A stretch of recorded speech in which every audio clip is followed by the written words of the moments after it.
Sweet take right there. Fish feels kind of heavy.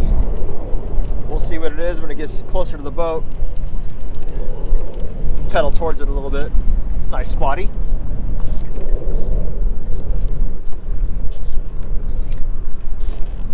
Yeah, decent bass. Yeah, he smacked the crap out of it. We're definitely blown up by the wind right here.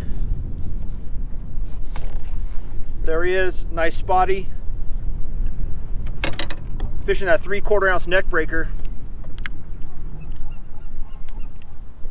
Let's get him unpinned.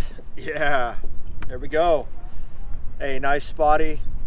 Out here trying to figure him out. Trying to get that spotty and that halibut. Let's get him in. Got that 3/4 ounce neck breaker. Fishing around 20 foot of water. Fishing that 5-inch bait fish color. Trying to keep it near the bottom. So the wind drift is so massive right now that got to keep the bait a little bit near the bottom, and hopefully the bass will see it a lot quicker.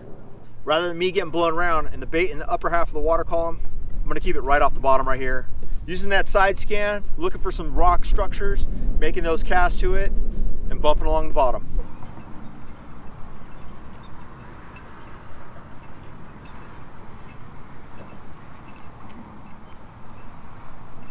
There we go. Dude, just reeling and let it fall right back to the bottom. As soon as I put it in gear, he hit it. Epic. That's the kind of bites I like to see. Telling a story right now, figuring them out. They definitely want it closer to the bottom, so that's how we got to present it to them.